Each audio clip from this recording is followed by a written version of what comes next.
Hey everybody, my name is Jesse Collins, and I want to tell you all about my show, the Gentleman's Wrestling Podcast, here on the Voices of Wrestling Podcast Network. On the Gentleman's Wrestling Podcast, we do a thorough analysis on the biggest issues and trends within the pro wrestling industry. We talk a lot about pro wrestling media, we talk a lot about fan culture and wrestling's place within general pop culture, and we talk about the broader influences that are shaping the way we discuss and analyze the pro wrestling industry. We've had some of the brightest minds in the pro wrestling intelligentsia on the show, including WrestleNomics host Brandon Thurston, both Rich Craich and Joe Lanza from the Flagship Wrestling Podcast, Trevor Dame from the Through the Years podcast, and a whole lot more. This isn't a show for hot takes. It's not a show recapping the latest episode of television. This is a show focusing on the biggest topics in pro wrestling and doing a deep dive on the real stories behind the surface level analysis you might find elsewhere. The Gentleman's Wrestling Podcast is available wherever you get your podcasts, and we'd really appreciate it if you gave us a try. Thanks. This podcast is a member of the Voices of Wrestling Podcasting Network. Visit voicesofwrestling.com to hear the rest of our great podcasts, as well as show reviews, columns, opinions, and updates across the world of wrestling. It's my music. You're listening to Music of the Mat on the Voices of Wrestling Podcast Network. Hello, everyone, and welcome to Music of the Mat on the Voices of Wrestling Podcast Network. I am your host, Andrew Rich, and I am joined today by a returning guest. He is a VOW contributor. It's Jeremy Sexton. Hello again, Jeremy.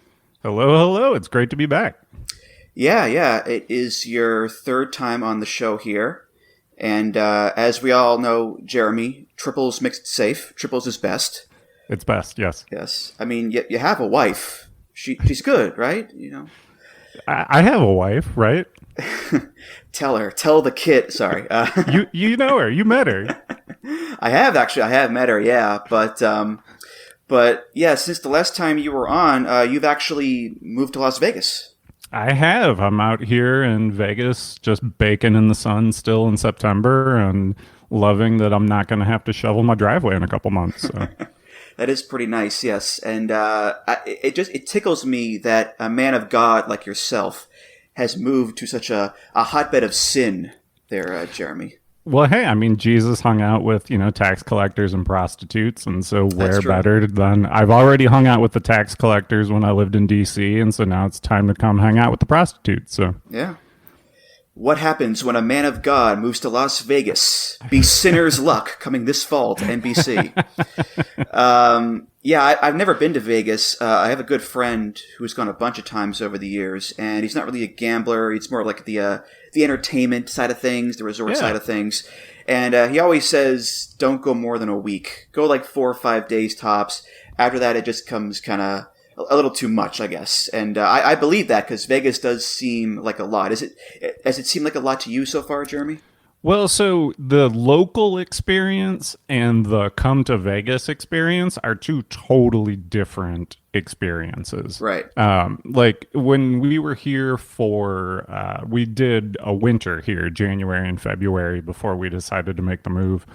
And it's just like real laid back, real chill. Like Vegas locals are pretty cool for the most part. It's not a lot of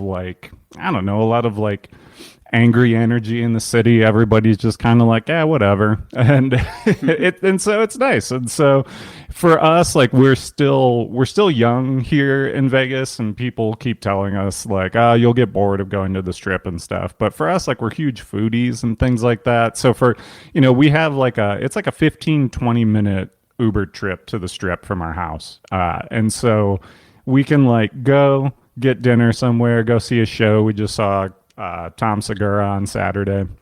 Went to the show, went to dinner, came home, and that's like you can do enough Vegas and then just come back to your house. That's pretty great. Yeah, and you also, I read recently, you have tickets to the Sphere, right? I do. This Saturday, we are going to Riyadh Season Noche UFC, whatever the name of this thing is.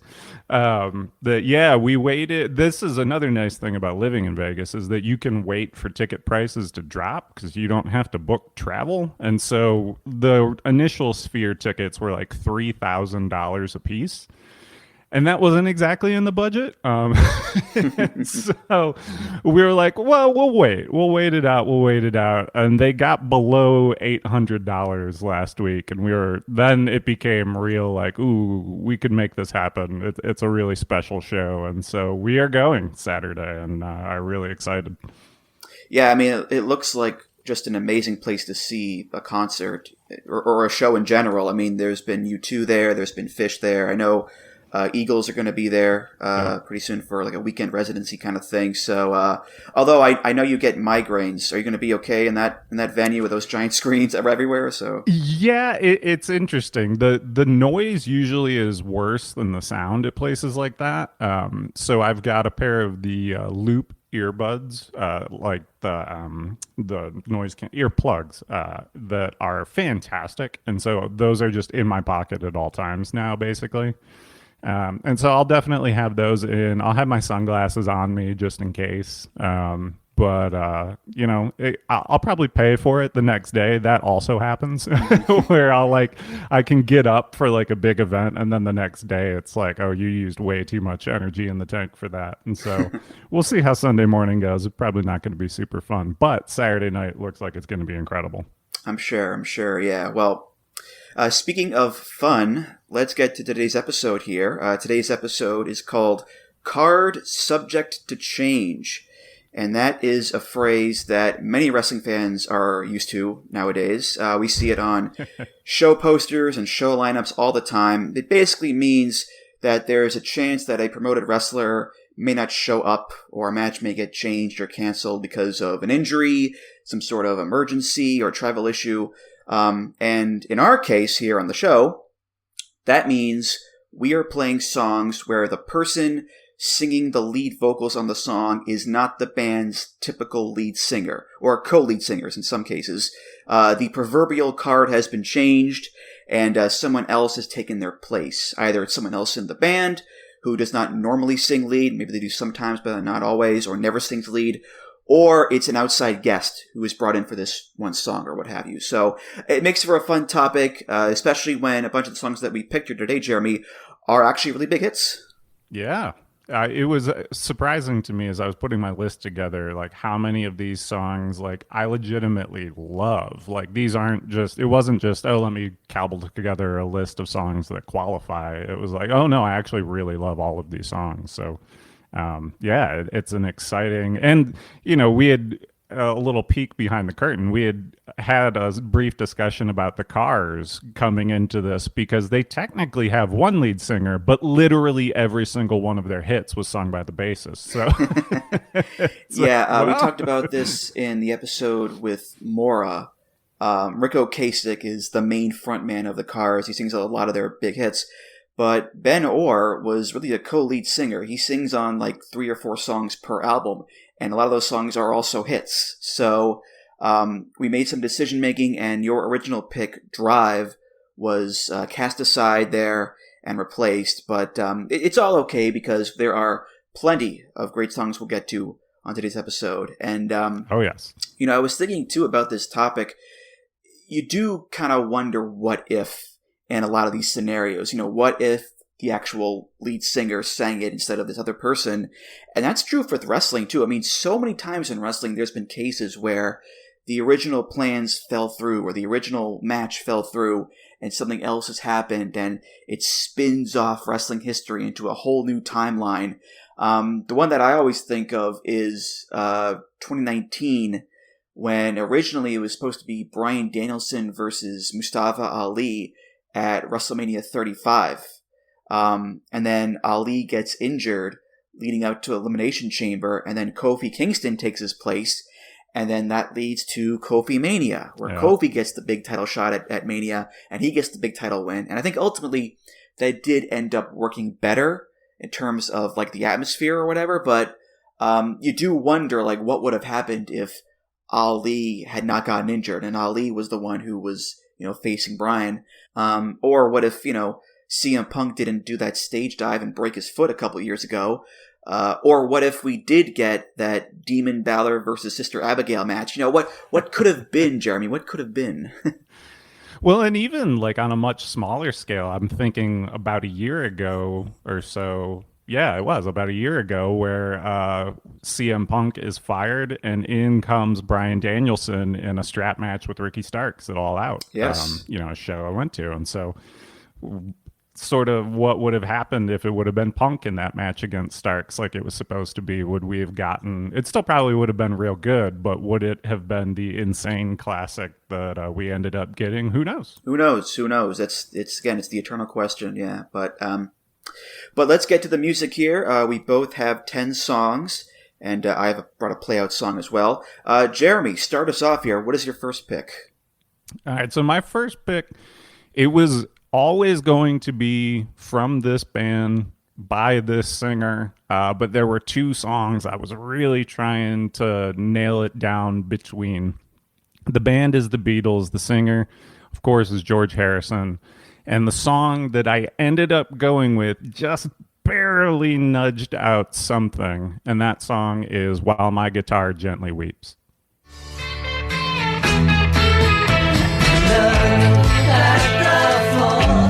And I see it needs sweeping. Still my guitar gently weeps.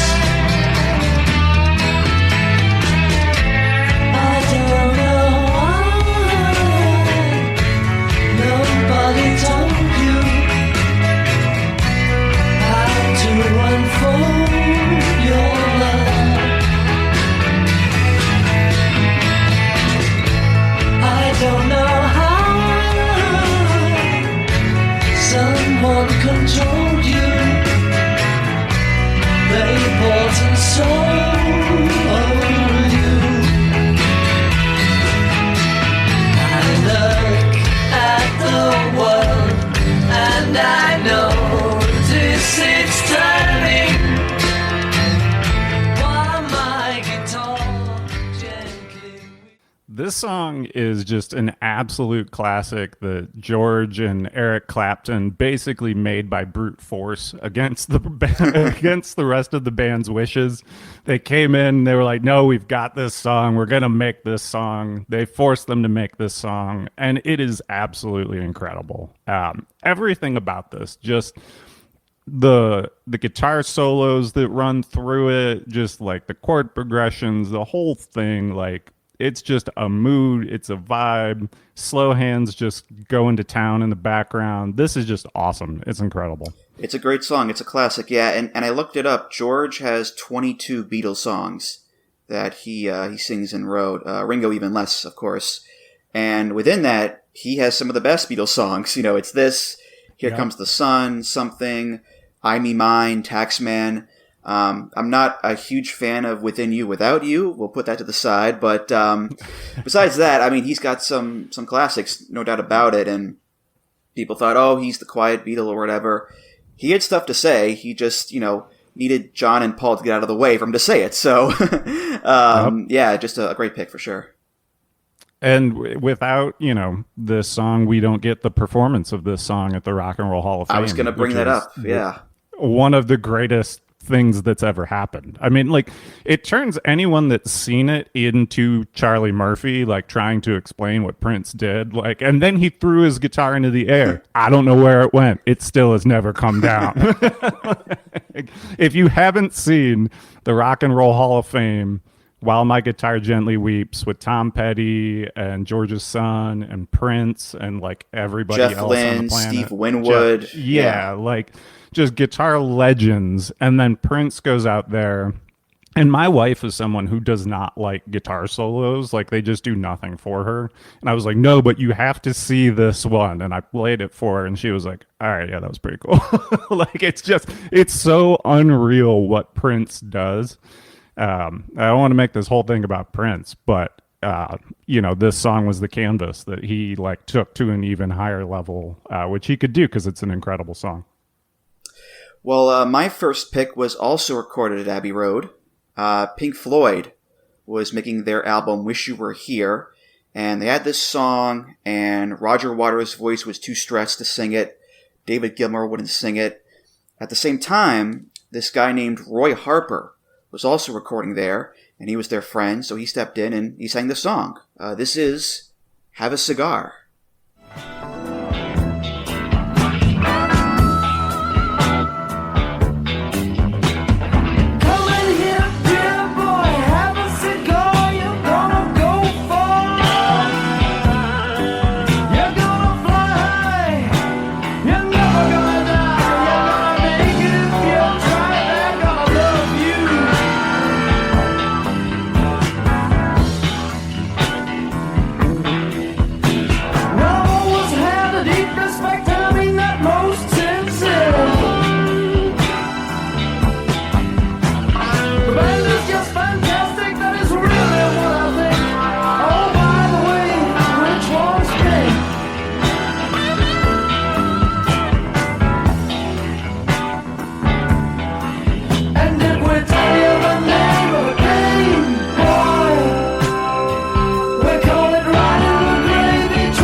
By the way, which one's pink? The famous line.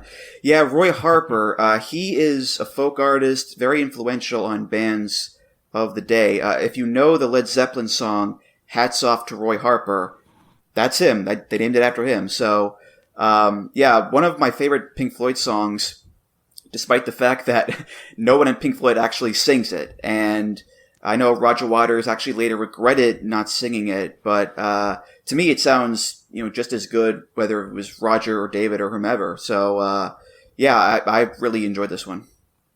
Yeah, this is great. This got a lot of run in the Sexton house. Like I didn't recognize the name of the song right away, but then as soon as that bow bow bow hit, I was like, oh yeah, this song. Like, yeah, this song's great. Yeah, it kind of like it just the vocals are just sort of that like generic classic rock vocal guy that this really could have been anybody.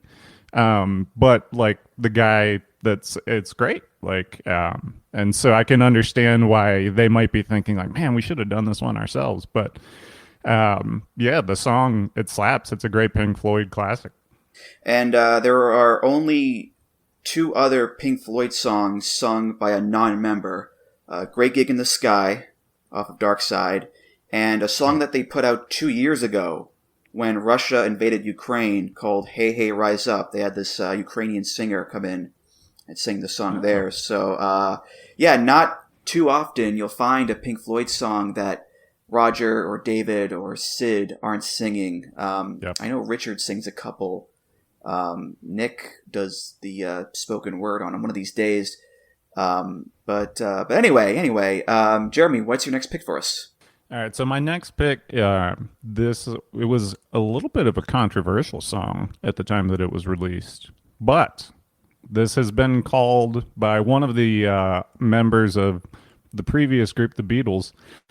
One of them called this his favorite song and the greatest song ever written, and it has been called by music, review legend, critic extraordinaire John Stamos, a perfect song.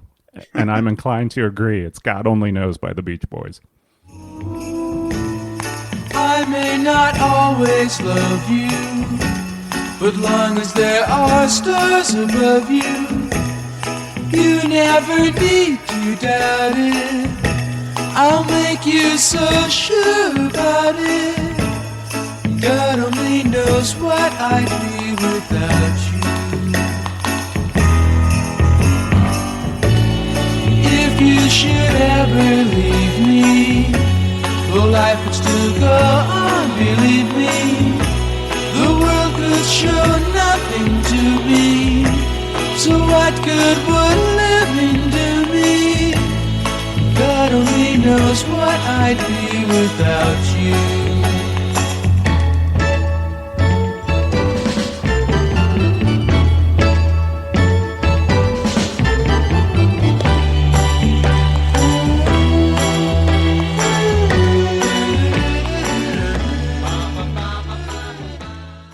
Bono, when asked about Brian Wilson, he said, "I know that Brian believes in angels. I do too, but you only have to listen to the string arrangement on God Only Knows for fact and proof of angels."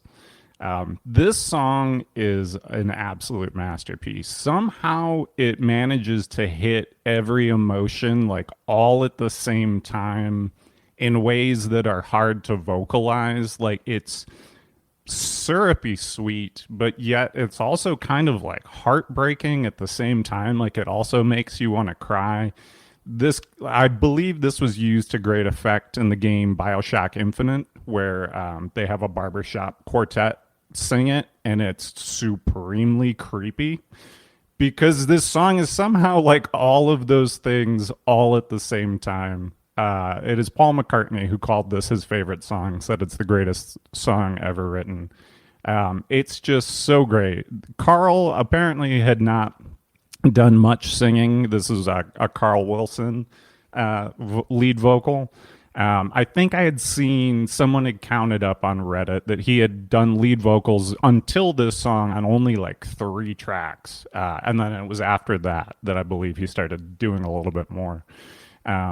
But they were working on it, and they were like, something's not right. And they were like, why don't we have Carl sing it? And then Carl sings it, and this thing, it's incredible. I don't know what else to say.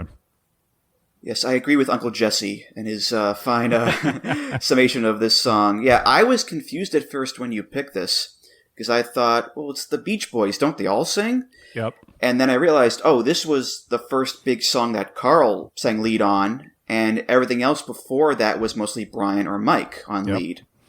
And then after Pet Sounds comes out, as Brian gets more, burdened by personal issues, Carl steps in to become the de facto leader of the band, and he sings lead on a lot more songs after this. So, this is kind of a song that you may not realize would fit on this kind of episode, but it's a pretty good pick and just a great song in general, yeah. Yeah, it's a little bit of like a transition piece in Beach Boys lore of, there's kind of a pre and post, God only knows, for them, and some may say for all of music.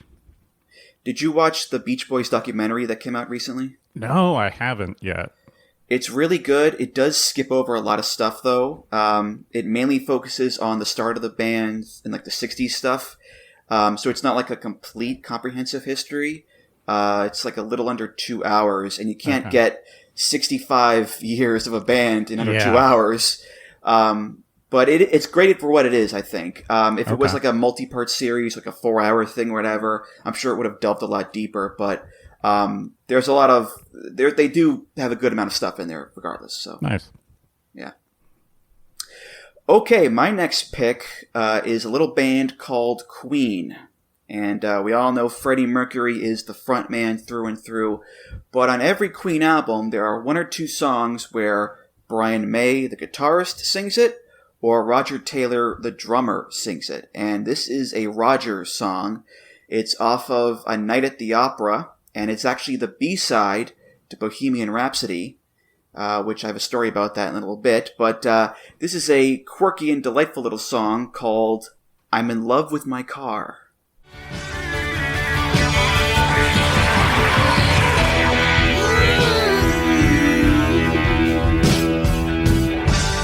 The machine of a dream, such a clean machine, with the pistons a pumping and the hubcaps all green. When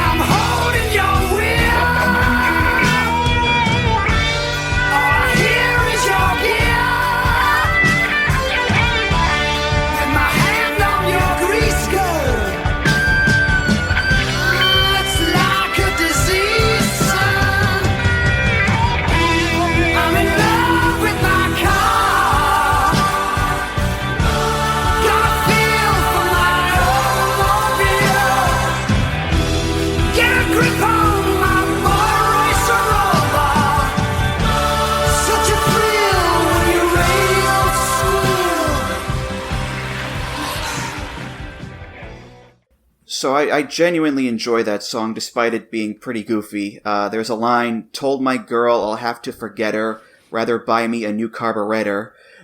So it's very goofy, but it's an earnest love song as well. And I love Roger's vocals. He's got that raspy voice, but he could sing falsetto as well. Like you can hear him do falsetto on those first Queen albums, and he sounds amazing. But, you know, in the same band as Freddie Mercury, it's hard to take center stage. But every so often, you know, Brian or Roger would have a song on the album, and they would be pretty good too. I mean, all four members of the band could write songs, and they all wrote hit songs too. So, you know, just so much talent in that band beyond obviously Freddie's. So, yeah. Yeah, you can't really sing about cars now like you could in 1975, right? Like, no one's singing that about, you know, like a Prius or something. Like, you know, back then, cars were cars, and you could write really, really sincere love songs about them, and it would not be weird at all. Yeah, this song's great, and you're right. Like, it is so like sincere and earnest. And it is so ridiculous at the same time, but it's just one of the things that makes Queen like one of the best bands to drive around to. You know, like Baby Driver worked Brighton Rock into the soundtrack, and like, you know, that's good for speeding around. This is good for just like cruising and just like feeling the road. And yeah, this song slaps.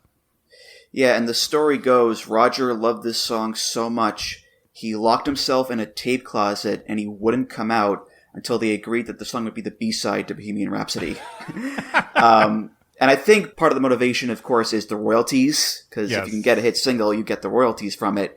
But I do love the idea of Roger Taylor, one of rock's greatest drummers, hiding in a cupboard and being like, no, it's the B-side. I'm not coming out until it's the B-side. You know, it's one of those, you know, stories that maybe is a little mythologized, but it's very amusing regardless. So, yeah. That's really funny. All right. What's next for you, Jeremy? Well, we have a beautiful transition that I don't think we planned at all here. But from one B-side to another, this was a song where rather than the artist demanding that it be a B-side, the producers stepped in and were like, this is too good to be a B-side. You should save it for a record. To which the singer and writer of this song responded, and I quote, pardon my French, "Well, I don't write shit songs." He has since said that he regrets the decision. Mm-hmm. You've probably never heard this song as a result. It is the song "The Master Plan" by the band Oasis.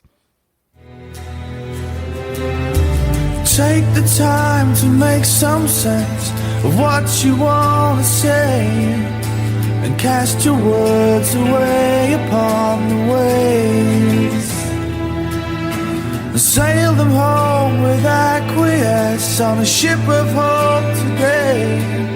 And as they land upon the shore, tell them not to fear no more. Say it loud and sing it proud today. And then dance if you wanna dance. Please, brother, take a chance. You know they're gonna go which way they wanna go. We know is that we don't know how it's gonna be. Please, brother, let it be. Life, on the other hand, won't make us understand. We're all part of a master plan.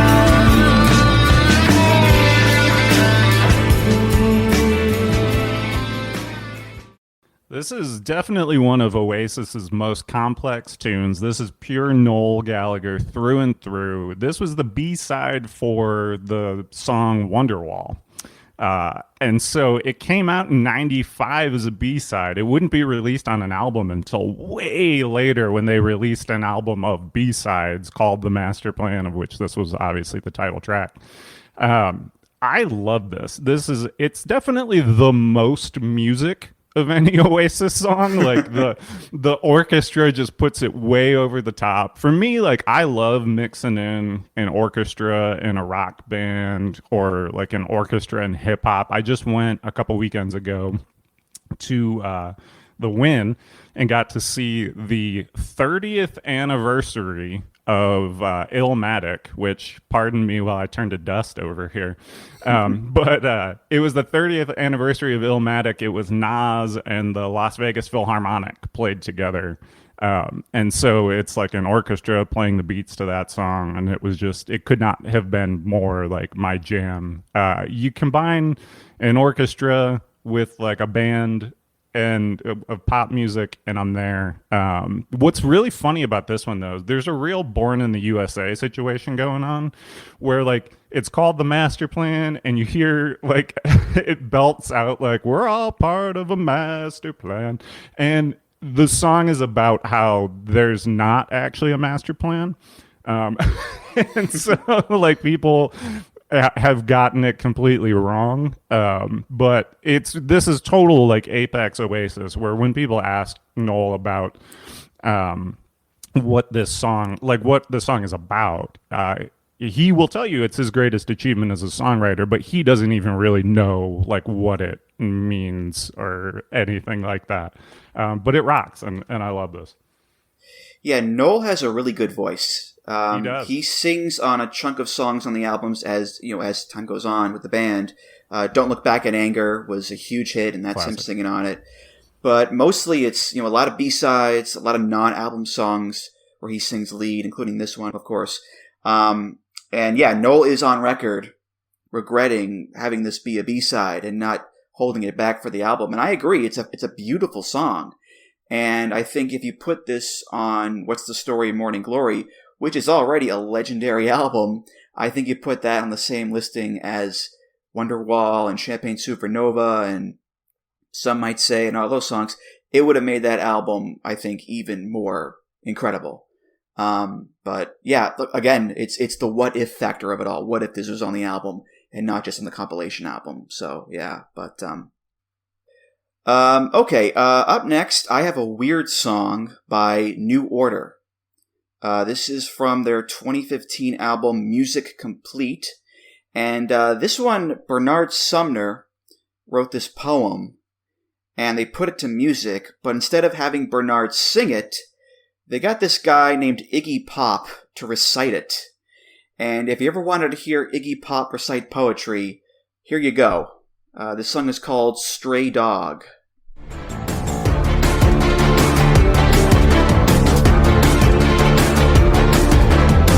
They say the secret of all happiness is unconditional love and brotherhood and trying to be good, trying not to drink, but I can't stop drinking. It's in my blood, in and out of trouble, while keeping yourself alive, not getting pulled down in the wastes of the grim mire, in the darkness of the mire, not getting wasted, not being a cheat, a killer, or a liar, not getting pulled down in the wastes of the mire, in the darkness of the mire, in the darkness of the mire. I'd rather be a lover than a liar. I'd rather be a lover than a supplier.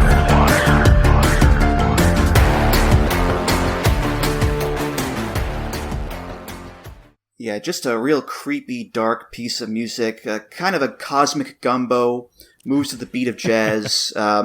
Yeah, just that constant driving rhythm, that pulsing bass line, and, Iggy Pop's voice is so unmistakable at this point, just that low growl. He actually growls at points during the song like a dog, Yep. and it sounds very beautiful, and it sounds very dangerous at the same time. And I think that perfectly sums up a collaboration between New Order and Iggy Pop really well. And yeah, it's just a really striking, unusual song that just kind of sucks you in there, Jeremy. Yeah, I think this is like really good background music for me. Like, it's just like I could see like definitely, driving around or, playing some college football 25 or something with this going on in the background. What was interesting was as soon as I'm listening to it, and I'm like, this is giving me a vibe. And then I pinpointed it that it sounds like it reminds me of the show Breaking Bad. They never used it, I don't think, but it feels like something they would do. And then just so happens, as I'm like researching the song a little bit before the show, turns out Steve Morris, the drummer of New Order, said he thought it reminded him of Breaking Bad. And I was like, hey, how about that? Yeah. Yeah, I get vibes of like, driving around at night and the car's going fast and maybe the cops are on your tail, or you're going to some place where there's a drug meet of some sort. Again, there's that danger element in there. And I think having Iggy sing it too, because given Iggy's history of being a dangerous guy at times on stage, I think it kind of helps having him specifically, not sing it, but just say it, say the song. So, yeah. Yeah, next time I'm driving down to Fremont Street, I have to put this on and get into the mindset. All right. What's next for you there, Jeremy? So the next song for me is from a movie soundtrack. The original band is Metric. The band that in the movie is The Clash of Demon Head. This is a vocal swap with an actress stepping in who, quite frankly, kills it. This is the song Black Sheep featuring Brie Larson by the band Metric.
So yeah, the band Metric was sort of the inspiration that Edgar Wright used for what A Clash at Demon Head was going to be like and sound like in the movie Scott Pilgrim vs. the World.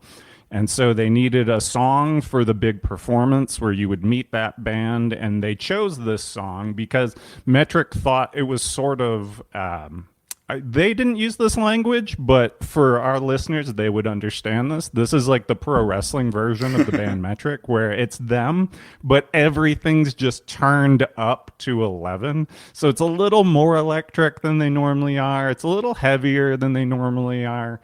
And so they took that song, and then they actually recorded two different versions of this song. One that's in the movie itself, and then another that hit the soundtrack when it got re-released. And so...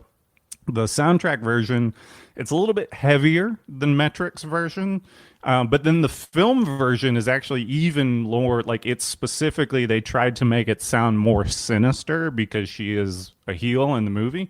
And so it's got an extended intro, and it's a little more like rumbly and a little darker feeling. But yeah, Brie Larson does such a great job on this. They had her vocals go like a little more sassy, a little more sultry than Emily Haynes, the normal front woman from Metric. And I feel like it just really works. Like you would have thought, like the first time that I saw the movie, I thought, oh, she lip synced that and that's someone else singing it, only to find out, nope, Brie Larson did that and did a phenomenal job. Yeah, I'm a fan of Metric just in general. They're a fine, upstanding Canadian band. Yep. But if I didn't know who they were and you gave me this song and said, this is Metric, I would be like, okay, yeah, this is great. This singer's awesome. Because, yeah, she sounds awesome. Brie Larson is a really good singer. And she actually, before her acting career really took off in a big way, she had a short-lived music career too. She has an album. It came out when she was 16. It's called Finally Out of PE. It's like a teenage pop rock kind of thing, and it bombed badly. And after that, she was like, let's stick to acting. But yeah, she's a really good singer. I think she just didn't want to really deal with the hassles of the music industry, which, fair enough. I mean, Hollywood's bad on its own. Acting and music at the same time can be a nightmare, really. But yeah, this movie is actually my introduction to Brie Larson. Because I saw this, and then a few years later, she was in 21 Jump Street. Yeah. And then after that, she was in Short Term 12. And then she was in Room, and then Captain Marvel, and now she's, a big star. So, yeah, a really good pick here, and one where it's not just another singer doing the lead vocals, it's an actor doing it. So, yeah, good stuff, Jeremy. Yeah, it's interesting. It feels like the metric version of this song kind of feels like an indie band's version of this song, and I mean that in all of the good ways that it sounds like that. And then this song, this version sounds kind of like a label got their hands on them, which is actually like, that is what the band is in the movie. Like, so I feel like that was intentional, and they really, really nailed it there. And it just shows you how good Metric is, that they were able to take this song that's theirs and make it work so well with her, and then also for her to just nail that vocal performance. It's pretty special.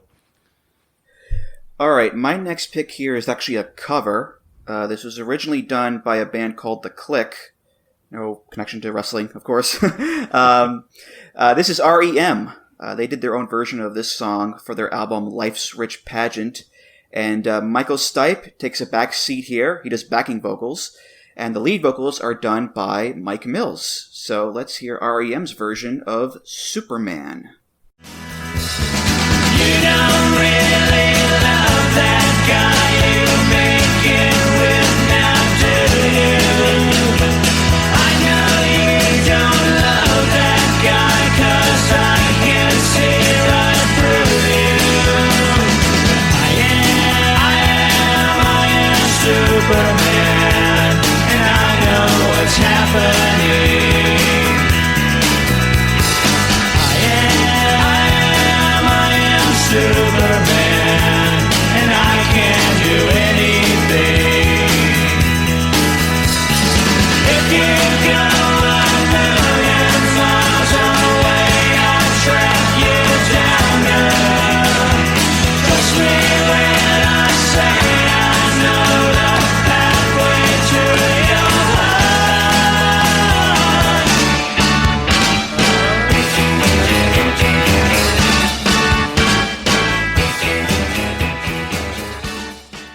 Yeah, just a delightful little tune there. It's hard not to bob your head around when it's going da da da da da. And yeah, Mike Mills takes the lead here. But it is funny, even when he's in the background vocals, it's hard not to hear Michael Stipe's whiny voice. It keeps coming through no matter what. You can't help it. But I do think him and Mike Mills, they do harmonize really well together on this one. I'm not a huge REM fan, so I don't know how many other songs that Mike Mills sings lead on, but this one in particular is it's a fun little song, and I picked it for that reason. And yeah, Jeremy, that's my reasoning. Yeah, it's a fun, silly little song. It's hard to hate this. Like, it's just like, perfectly cromulent little pop rock song to play sitting by the pool or what have you. Like, yeah, the song's great. Yeah, this was the second single from the album. Fall on Me was the first, and I think that one did better than this one. But still, again, a fun little bop. And REM, they're a band that I keep meaning to dive deeper into. I just keep holding it off for whatever reason. But anyway, Jeremy, what is next on the docket for us? So this next song, soul rock classic that you probably are aware of, not you, but the listener is probably aware of from the movie Guardians of the Galaxy, where it got a huge new life. And that is Fooled Around and Fell in Love by Elvin Bishop.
this is just a soul rock classic. I need more soul songs with sick guitar solos in my life.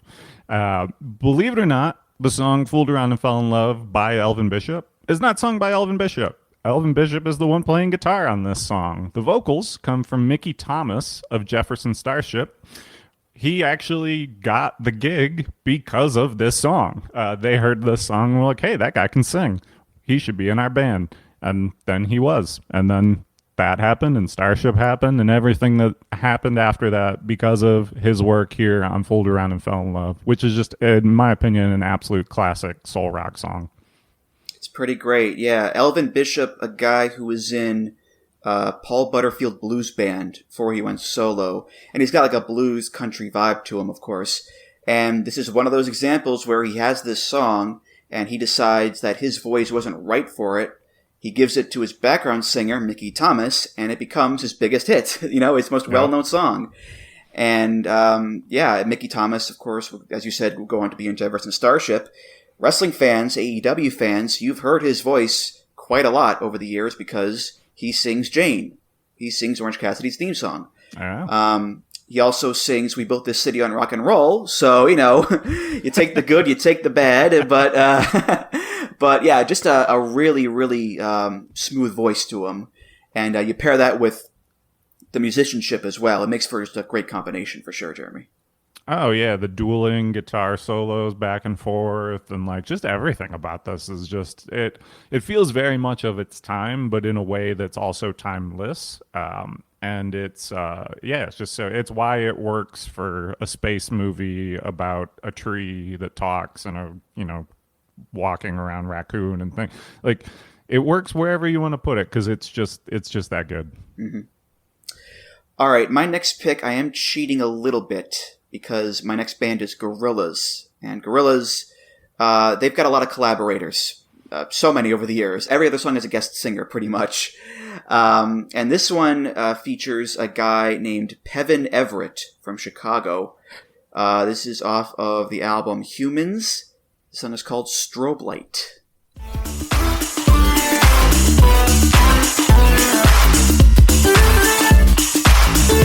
Momentary pain can be pleasure lane. Millisecond change, magic lantern strains. Are we just too far to be as one again? Are we obsidian? Is this how it ends? Yeah, your life will turn just like a stroke, 'cause your daddy's vain and your mother won't, and your heart engages into heartless roads. Are we obsidian? Is this how it goes? When your private life is dreaming, when you will find the life you need.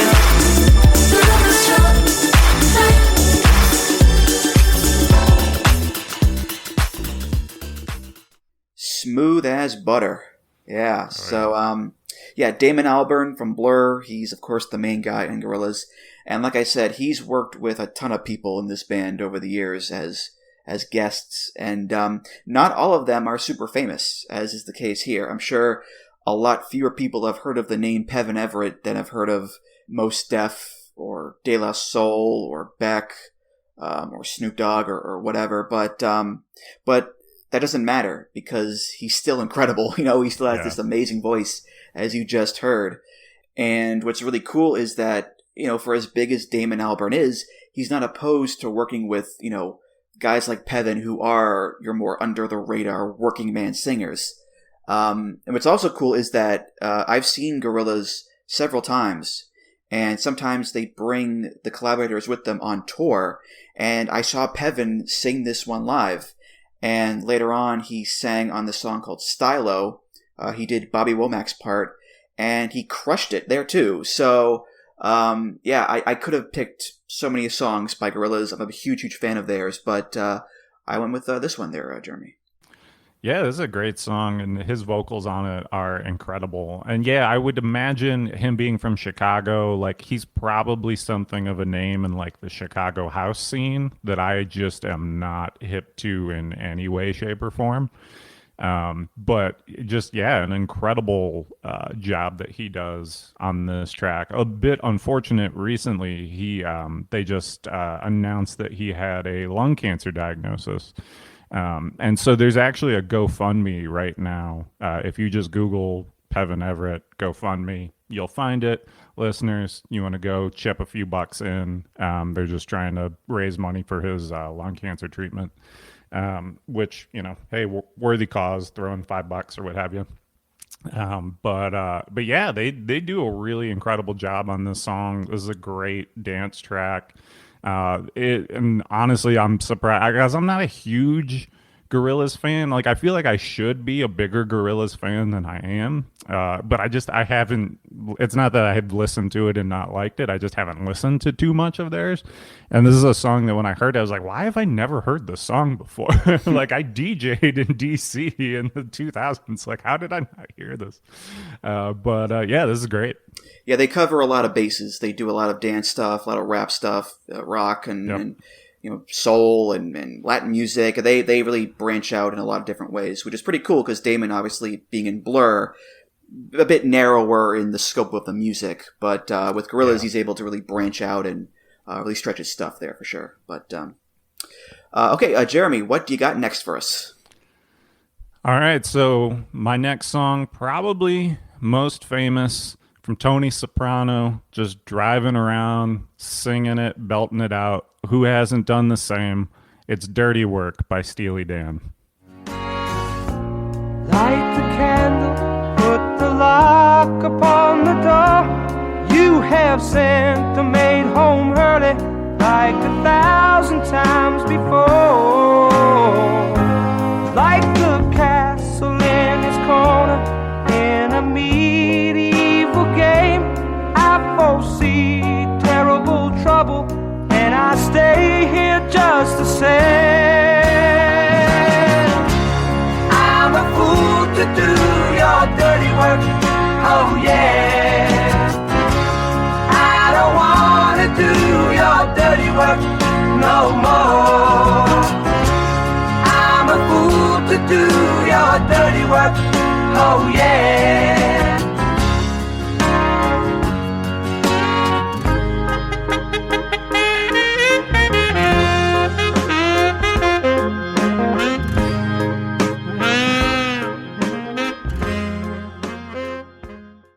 Oh yeah, that sax solo. I'm glad we got some of that in the clip here. Somehow this song is not in the movie Dirty Work that Norm Macdonald did. They didn't use it. They used Dirty Deeds Done Dirt Cheap instead. Yeah, this is, well, I guess because the point of that movie was that they wanted to do dirty work. So I guess it doesn't really fit. So I guess that's on me. Yeah, this is just a classic bop. It's like 70s pop, or, you know, whenever it was done. David Palmer, I guess, he's the singer on this one. He sang half the songs on the first album and then bounced. And so, yeah, you have this song from Steely Dan with a singer that is not the normal singer from Steely Dan, and it's one of their classics, just a classic bop. Yeah, David Palmer was in the band because Donald Fagen had stage fright, and he was worried about performing live. But yeah, only on the first album. After that, he's gone. But he still did dirty work. He still did this great deep cut on the album called Brooklyn Owes the Charmer Under Me, which I first heard in a Gap, and I Shazammed it, and I was like, oh, Steely Dan, this is pretty cool. Yeah, and then after that, he didn't really do much else. He did work with Carole King on a song called Jazzman, which went to number 2, which is pretty nice, but after that, nothing really much. This is kind of his lasting legacy, but hey, listen, there are worse legacies to have than Dirty Work by Steely Dan, you know, so it's pretty good, I think, But yeah, these were the days when Steely Dan was an actual, like, full band, and not just Walter Becker and Donald Fagen as a duo and a bunch of studio guys. Now later on, what happens is Becker and Fagen did not want to tour. They just wanted to be a studio band, and the other guys disagreed, so they, split off and left, and it became just a duo with the studio guys. So there you go. But yeah, Steely Dan, I'm a big fan of theirs and their jazz rock goodness, Jeremy. Yeah, it's weird. I was seeing at the time, I don't think reception from music critics was great on this because they were like, it's just pop music, whatever. But I feel like the fact that it has endured the way it has kind of borne out that no, it's just a great song. Yeah, it may not be extraordinary in any one way. It's just a good song, and sometimes that's enough. And it seems like history is borne out in this case that it's just good. Okay, my next pick is the Rolling Stones, another classic band here, and this is from their album Exile on Main Street, their famous double album with 18 songs on it, one of which is sung by Keith Richards. So let's hear this song called Happy.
Yeah, one of the better songs on the album, I think. There's a lot of fluff on Exile, but this is a great song, and it's the only Stones song that Keith sang lead that was also a hit single. Because he sang a bunch of songs over the years, but they were also never singles, and this went to number 22.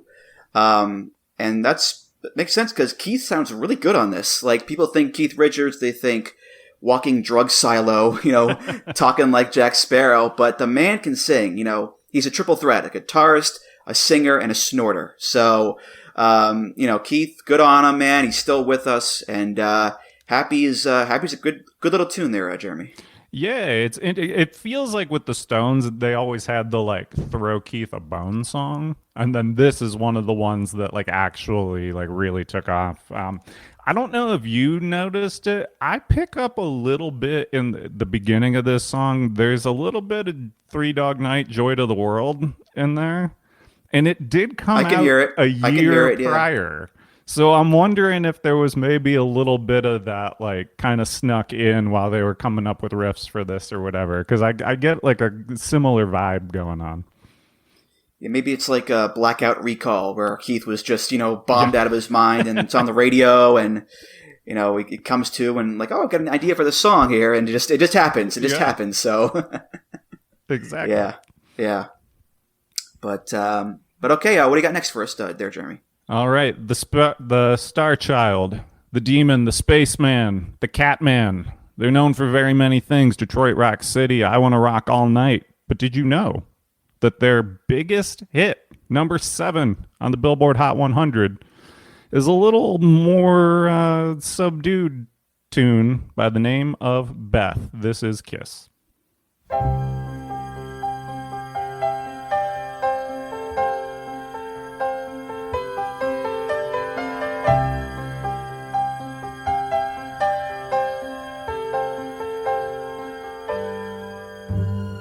Beth, I hear you calling, but I can't come home right now. Me and the boys are playing, and we just can't find the sound. Just a few more hours, and I'll be right home to you. I think I hear them calling. Oh, Beth, what can I do? Beth, what can I do?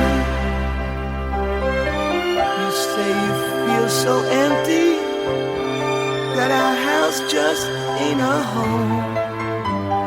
I'm always somewhere else.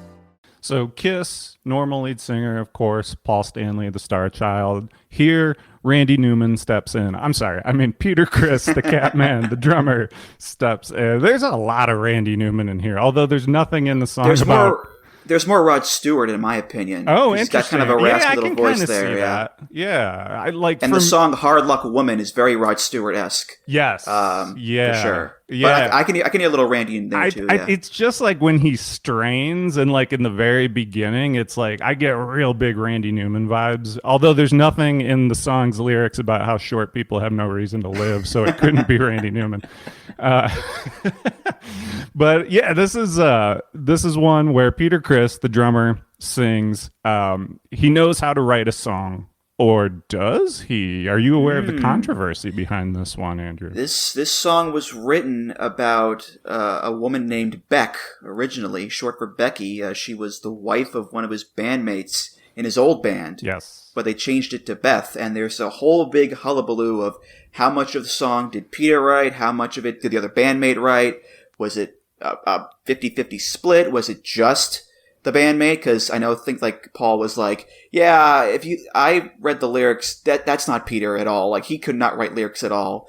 You know, there's a big controversy, I guess, and that makes sense because Peter Criss has gotten so much shit over the years from Paul and Gene, and there is, I think, a delicious irony that he's the guy who got them their biggest hit. He's the one singing on it. It went to number 7 on the charts, and it's a true crossover hit. Yep.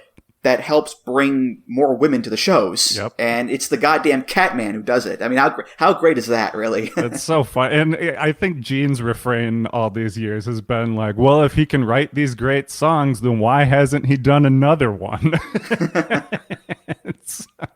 Where Peter, he still maintains that it's him. And he's like, they're just jealous that I wrote our biggest hit. And so yeah, it's kind of interesting as to who wrote this, but it is in fact Peter singing. The acoustic version of this from the MTV Unplugged also is incredible, and it's just it's good. Even though there are so many things about it that you could pick apart, like the vocal performance is not that strong. Like, why is Peter singing on this? Because he wrote it, I guess, and there's not really a drum part. Like, I don't really know why they went with him over Paul or anybody else, but it's just a good song, like, and it makes a great appearance in the movie Role Models. Yep. Where you know, there's the one character is obsessed with the band Kiss, and as soon as you find out that Elizabeth Banks' character is named Beth, if you know Kiss, you're like, oh, I see where this is going. And sure enough, someone sings Paul Rudd sings a version of Beth to her, flanked by a bunch of LARPers. Great movie, highly recommend it. But yeah, it's just a good song that is none of the things that you would ever picture when you think of the band Kiss. It's such a radical departure, both musically and lyrically. Yep. You know, it's an orchestral piano ballad that is like a genuine, like, schmaltzy love song, and not some sexual innuendo rock song. It's not Love Gun. It's not Deuce. It's not Rocket Ride. Like, you know, is it, you know, Bob Dylan at his finest? No, but, you know, you could play this for a girlfriend and she won't be creeped out by it or grossed out by it. So, you know, it does marvel at the fact that, again, it's Kiss's biggest hit, and it doesn't sound anything like Kiss at all. It's amazing. It really is. I feel like that's an interesting list down the future that I've just swiped a song from, of, you know, big hits from bands that sound absolutely nothing like anything else the band does. Yeah. Okay, well, let's go to another band that has had its tumultuous history, shall we say. This is Guns N' Roses, and Guns N' Roses put out a pair of albums in 1991 called Use Your Illusion 1 and 2, and there are a lot of songs on those albums, and a few of them are sung by the rhythm guitarist Izzy Stradlin, and I picked one of those here. This is a song called Dust and Bones. She loved him yesterday. He laid a sister, she said okay.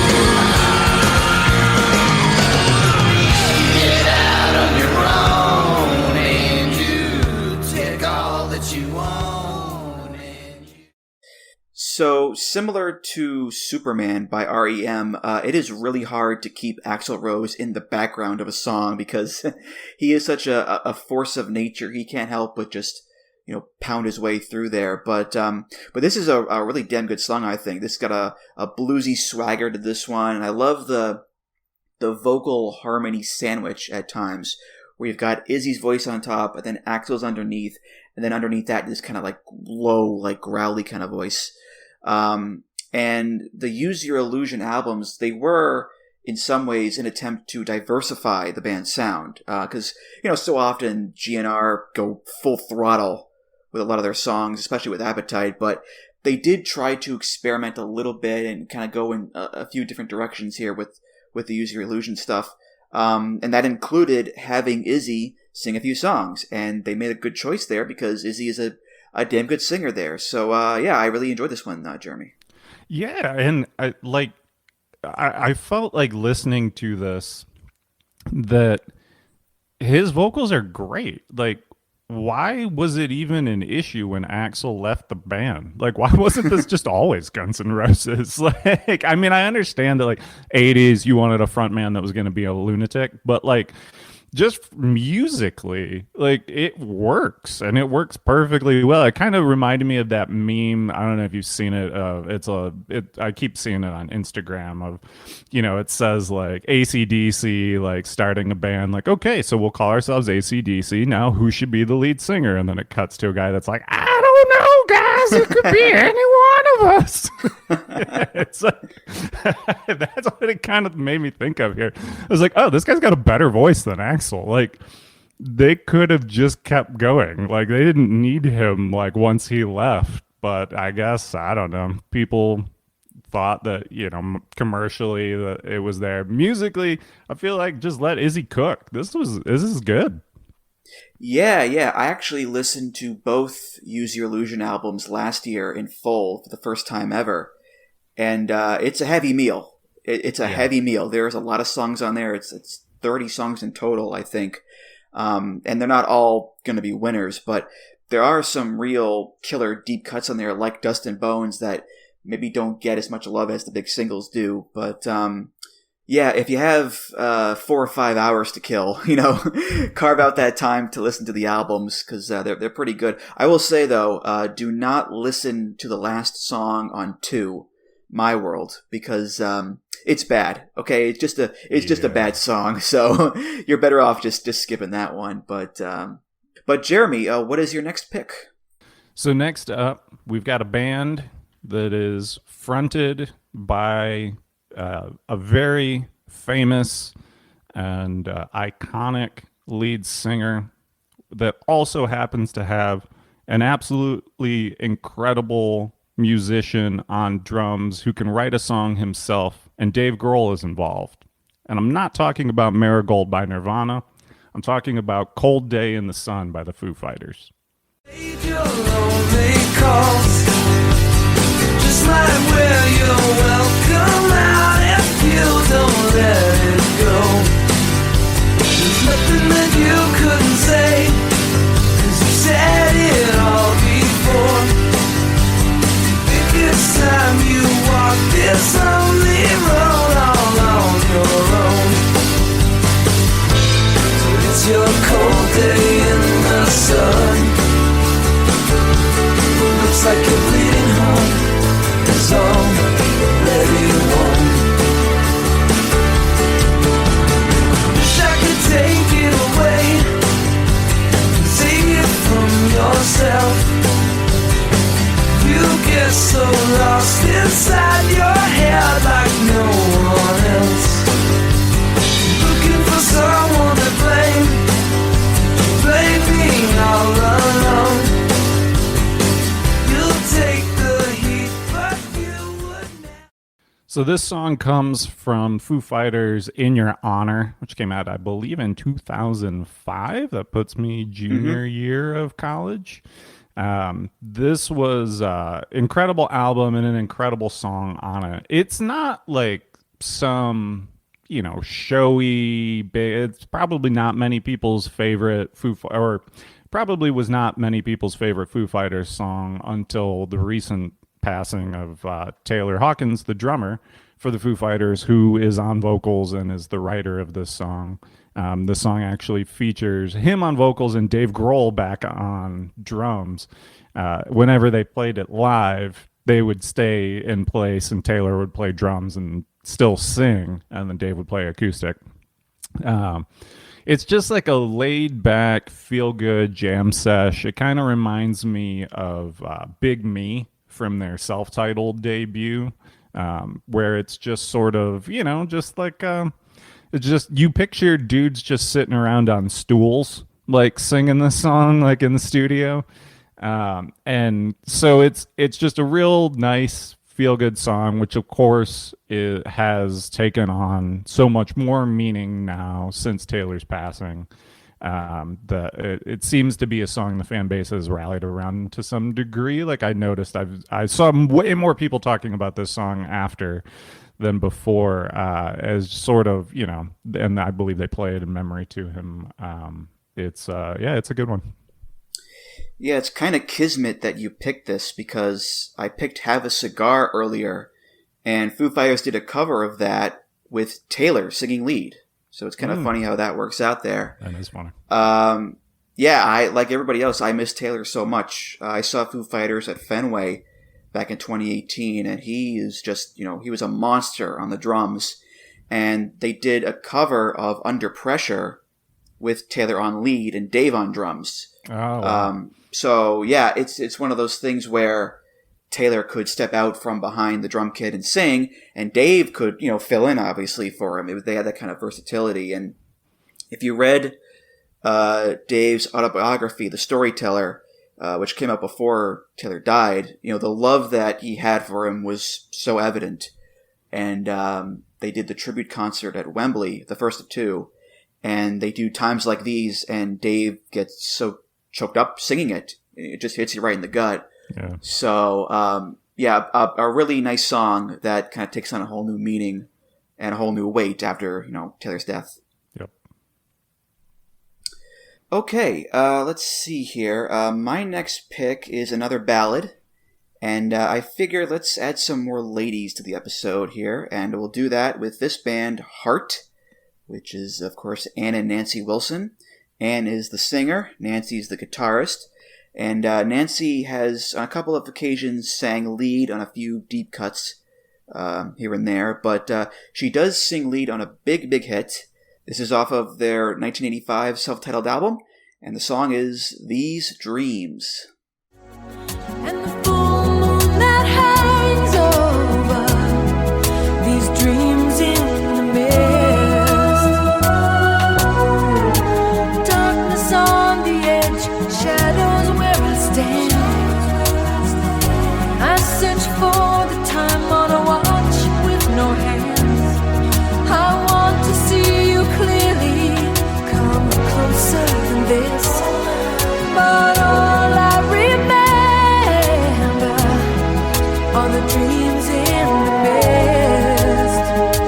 These dreams go on when I close my eyes.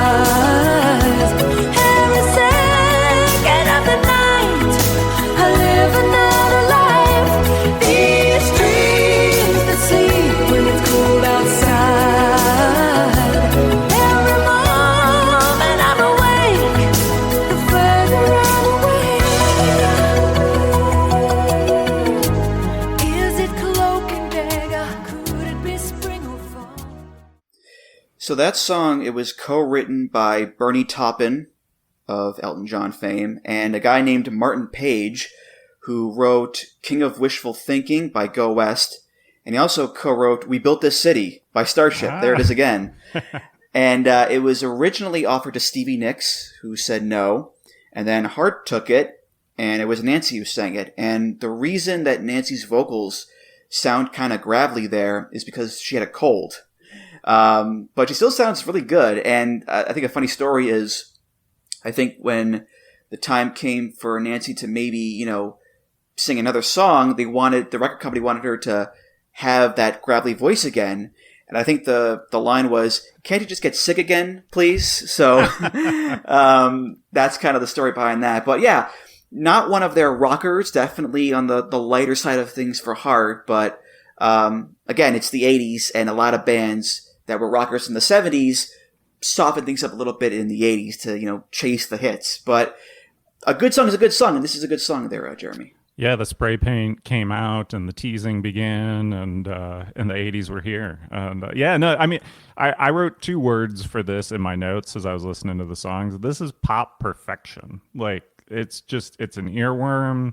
It's a solid song. It's just killer. Yeah, it's very 80s. So if you're not into that, you're probably not going to love this. But yeah, it's so good. And like, the thing that I love is that her voice isn't perfect. Because now that would never happen. Like, you would never release a song and have the singer's voice be a little gravelly, or, it sounds like it's not exactly right on. It's going to be completely quantized and completely computer accurate to the pitch, like right as close as can be. And it's going to hammer out all the life that this has, which you need for a song about dreams. Come on. Mm-hmm. And this was also Heart's first #1 single on the Billboard 100, which it's amazing. I mean, Nancy Wilson, what a great voice. Barracuda, Magic Man, Heartless, Never, so many good songs, and it's Nancy who does the deal and gets their first #1. It's so funny in that sense. But yeah, watch the music video, because you hinted at this earlier, Jeremy, just huge hair on both of them. Just 80s hair and wardrobe out the wazoo. It's incredible. But all right, Jeremy, what is your next song? All right. So I personally do not remember late December 1963, but Frankie Valli apparently did. Or did he? Someone did. They wrote a song. It's called December 1963. Oh, What a Night by Frankie Valli and the Four Seasons.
So, yes, it is true.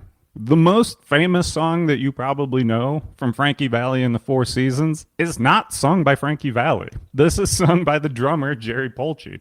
And this is just an absolute banger. If this comes on at a wedding, the dance floor is packed every single time. Trust me on this. If you're getting married out there and you're trying to come up with, like, well, what song should we play?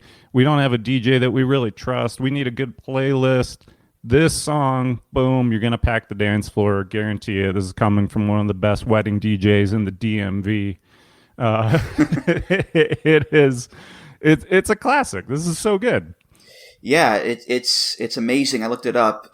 This whole album, Who Loves You from 1975, it really de-emphasizes Frankie Valli's vocals in favor of the other guys in the band, because Frankie had his solo albums at this point, and the label thought that it would help differentiate the solo albums from the Four Seasons albums by having the other guys sing more of the songs. And I think that's why on the album, the band is called the Four Seasons, not Frankie Valli and the Four Seasons. Which is kind of a funny thing there, that, yeah, everybody knows the Four Seasons and Frankie Valli and his, very iconic voice, but one of their biggest songs does not have Frankie Valli in there singing lead. You can hear him later on, but yeah, Jerry Polci, the drummer, stepping in to take over and nab a hit. So good for Jerry. Yeah, if you're wondering out there, it's just the chorus is the only time you really hear Frankie Valli. He takes the lead on the That is Frankie Valli. Pretty much everything else, not so much. And interestingly, this song now, it's on genius.com, so who knows if this is actually true because I don't think they cite it. But apparently this song was originally supposed to be about prohibition ending. And Frankie Valli was like, wait, what are we singing? No. And they rewrote the thing entirely, which this is probably a better song than whatever that would have been if that is the case. This one takes me back.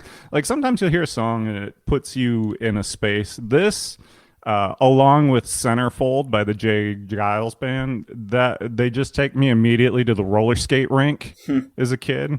Dating myself here a little bit. You know, you go out, Jay Giles Band is playing Centerfold, or this is playing, and everybody's out just, you know, doing circles on the rink floor. Right, you know, it's good times. And there's young Andrew Rich on the side because he can't skate, and he always falls down, so he doesn't bother to skate. Yeah.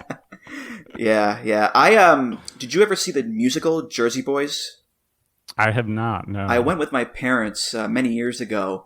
And I'm not really a Four Seasons guy. I prefer Hilton, folks. But yeah, I saw it and I really liked it. And I was amazed at how many Four Seasons songs I knew and I also enjoyed at the same time. So, you know, score one for the Four Seasons, I guess. There you go. But okay. Well, my next pick, you played the Beatles earlier there, Jeremy. I have Paul McCartney's other band, Wings, and the core trio of Wings was Paul McCartney, Linda McCartney, and a guy named Denny Lane. And Denny sings a couple songs here and there. This one off of their album Venus and Mars. This is called Spirits of Ancient Egypt.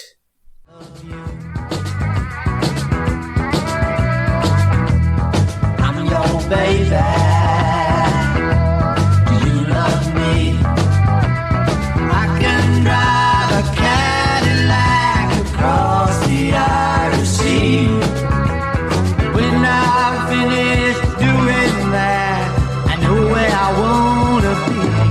Cause I'm your baby. You love me. Spirits of ancient Egypt, shadows of ancient Rome. Spirits of ancient Egypt. Hung on the telly, hung on the telly, hung on the telly.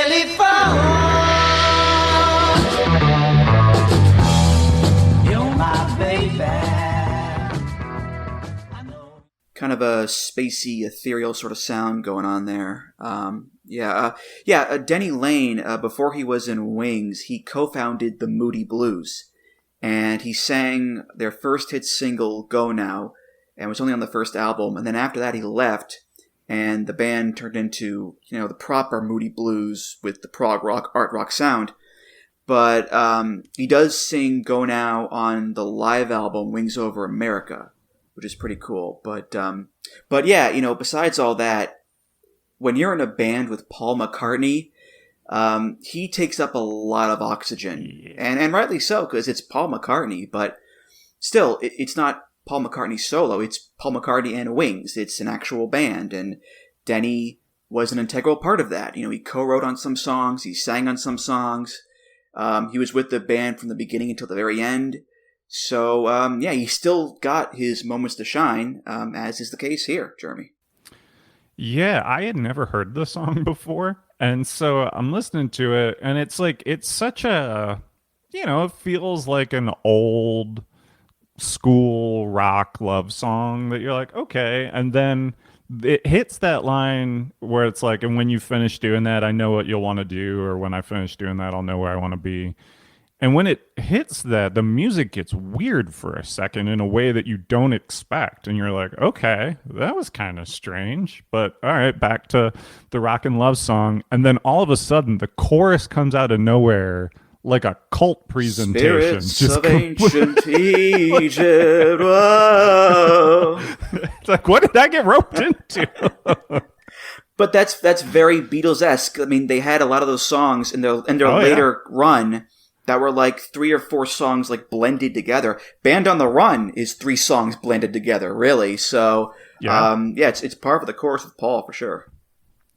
Yeah, it really, it's really interesting in a way that like it takes these like bold chances again in a way that a lot of music tends not to these days, where it's like, okay, like I think I know what's going on here. Wait, what? It's just this tonal disconnect that works so great in movies, and you see that so often in film, and people aren't really so quick to do that with pop music these days. But man, this is a weird little, great little song.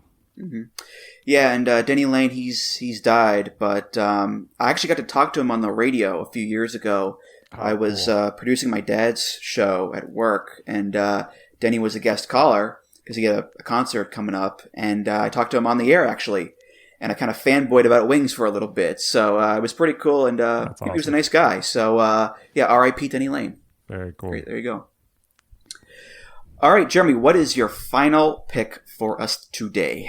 All right, my final pick here is a song that I really got into going through an 80s phase, and you may know it before Burger King was just releasing straight up bangers for their commercials.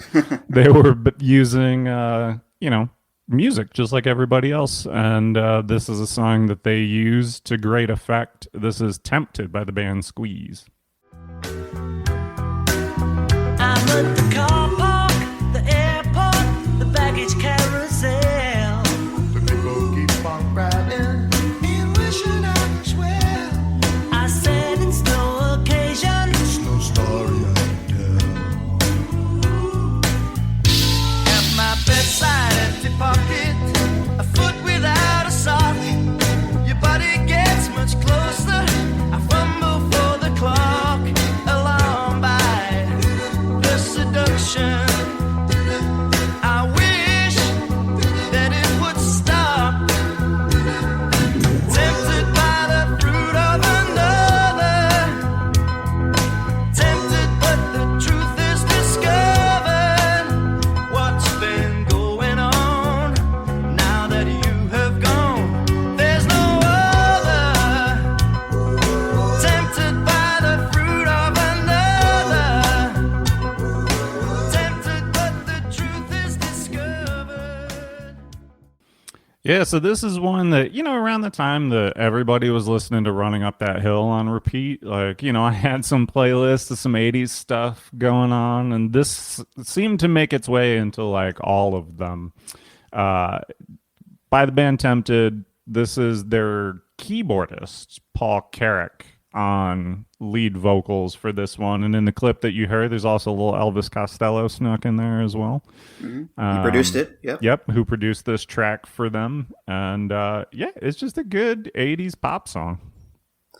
Yeah, it's very, it's 80s, but it sounds like a 50s or 60s doo-wop song, Blue-Eyed Soul in a lot of ways, for sure. Yeah. And Paul Carrack, you might not know the name, but you'll know the voice beyond this song.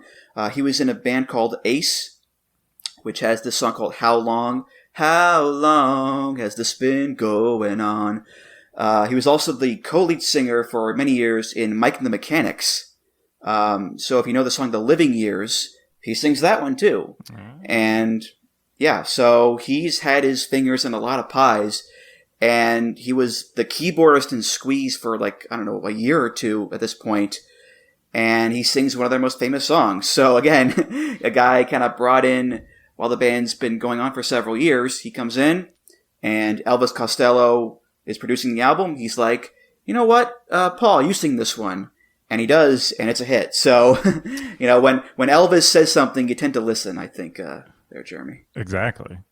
Presley or Costello, you got to listen to both of them. Mm-hmm. Yeah, and Glenn Tilbrook, the normal lead singer, was like, yeah, I was annoyed initially at first, but it was a hit, so what can you do? So, Pretty Yeah. much, yeah. And I guess from like what I've seen, they always intended for Paul to stay with the band and probably even sing more songs. But he was like, I'm gonna go do a solo thing. So he's just blowing through the music industry here and there, singing on songs all over the place and just making hits. Mm-hmm. All right. Well, my last pick here is by the band Faces. Not Small Faces, just Faces. And it's from their last album, Ooh La La. And normally the guys singing in Faces are Rod Stewart or Ronnie Lane. But in this case, the guy singing is the guitar player, a fellow by the name of Ronnie Wood, who would later be in the Rolling Stones. So let's hear the title track from this album. This is Ooh La La.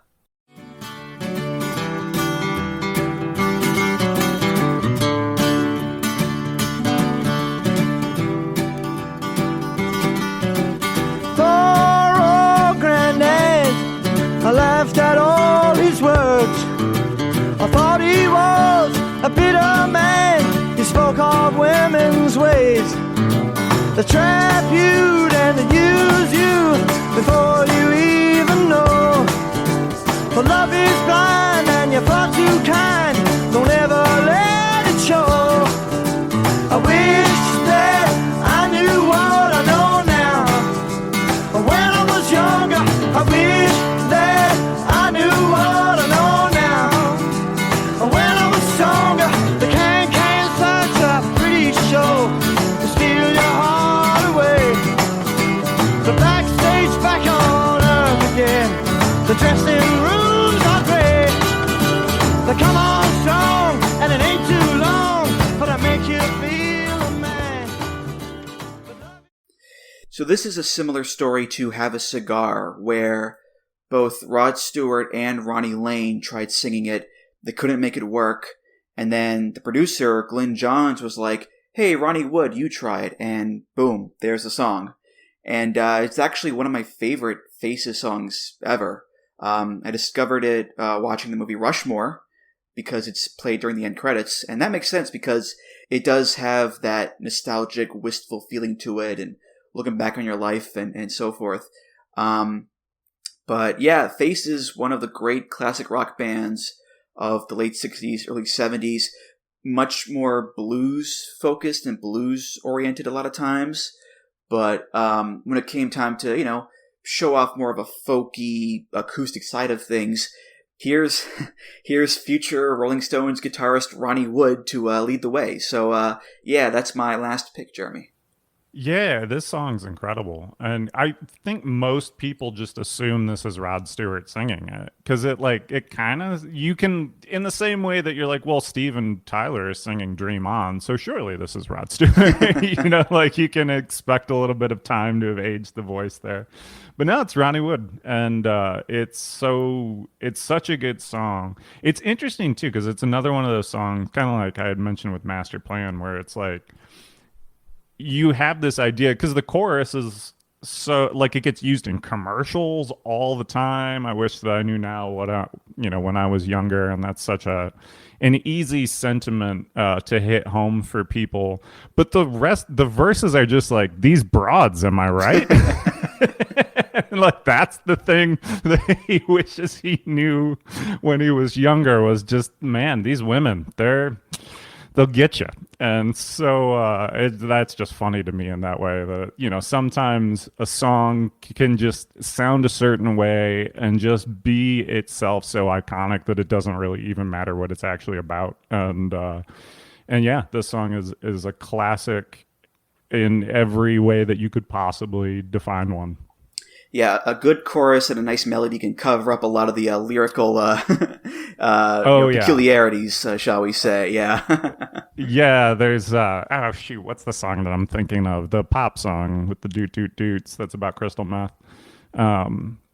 Semi-Chime Kind of Life. Oh, yeah. It's a total, that sort of thing happening here where it's like, oh, yeah, the chorus, everybody's like, oh, yeah, I want something else from the Semi-Chime Kind of Life. And you read the lyrics and you're like, oh, this song's about, just doing hard drugs and just wanting to get back to the hard drugs. Okay. I mean, with a band that put out Jumper, what do you expect, really? So. Right. Hey, I defend it. It's still, the music is fantastic. It's pretty catchy. Listen, again, it's pretty catchy. You can cover up a lot of the peculiarities. Yeah, but all right, that was the episode. There, those were all of our songs. Jeremy, thank you so much for being here. This was just a lot of fun, man. Thank you. This was an absolute blast. It didn't dawn on me until like just before we were about to record that I probably left like 2 or 3 songs off of this list that I'm kicking myself for, but there's so many. That's for the listeners to send in their picks and their choices. Mm-hmm. Any plugs you want to give? Go right ahead. So right now, well, as of now, this week, we're having another meeting, myself and one Chris Samsa. And so all I will say is sportofprowrestling.com. Watch that space. It's not going to be anytime soon, so don't expect a website in a week or two. It's going to be months, but wheels are in motion to turn that into something pretty special that we think people are really going to like. So sportofprowrestling.com. Save the link now. Follow the Twitter account and stay up to date on when that launches. Yeah, I need to give you your flowers because your Match of the Year poll websites you've done the past couple of years have been nothing short of outstanding. Just so easy to use, so intuitive, so sleek as well. Just fantastic stuff. And the same goes for the G1 Pick'em you did this year with Chris. Easily the best G1 Pick'em I've ever used. Thank you. Now, I haven't used a lot, mind you, but still, it's still the easiest I've ever used and still the best one I've ever used. So just great job on those fronts, man. Great stuff. Thanks. Yeah. And I talked to Rich way back at the beginning of the year, but we'll be doing another, I'm sure, when we do the Match of the Year poll. I think we're going to get a little more in depth this year and have it try to calculate the results for us just on the spot. So that we don't even really have to have any sort of delay between voting ending and the post going live for what the results were. So who knows? There could be all sorts of fun stuff coming at the beginning of next year, which is when I'd start looking for some of these things. The future has arrived, everybody. So cool. So cool. So voicesofwrestling.com. Yes. All of the podcasts, articles, reviews, previews, and so forth on there. Twitter at Music of the Mat. Voicesofwrestling.com/Discord to leave a comment or leave your picks for this episode. And make sure you subscribe to it on Apple, Spotify, your player of choice, and leave a nice rating and review. Okay, let's go out with one more song here. In 1977, Timothy B. Schmidt replaces Randy Meisner in the Eagles, and he's still in the band to this day. And he only has lead vocals on a couple of songs, but one of them is an amazing song. This is off of The Long Run, and it's called I Can't Tell You Why. Thanks again, Jeremy. Thank you.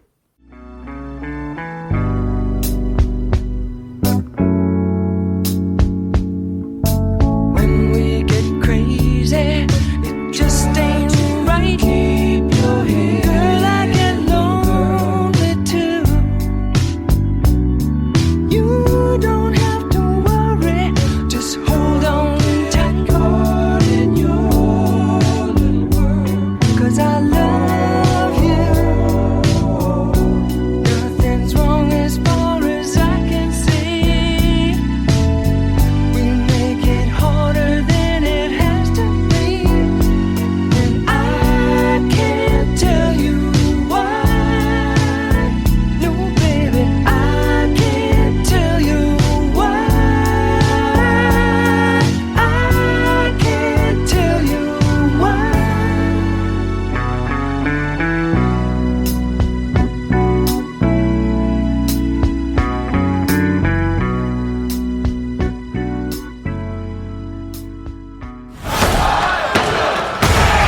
Music of the Mat is intended for entertainment and information purposes only. The songs used throughout this show are property of their respective copyright holders. Hello there, everybody. It's me, Garrett Kidney, the co-host of You've Got to Be Kidding Me on the Voices of Wrestling Podcasting Network. And I am Liam Jones, my full name, and I'm also a part of the Voices of Wrestling Podcasting Network as a co-host for You've Got to Be Kidding Me. We are a TNA history podcast that covers TNA 1 month at a time. We cover all the drama, all the matches, all the Vince Russo nonsense you could ever want in your life. Have you heard of TNA? I bet you have, but would it be funnier if two people made jokes over it the whole time? Probably. So if that sounds like fun to you, check it out on this very Voices of Wrestling Podcasting Network, and Liam will do bits and whatnot.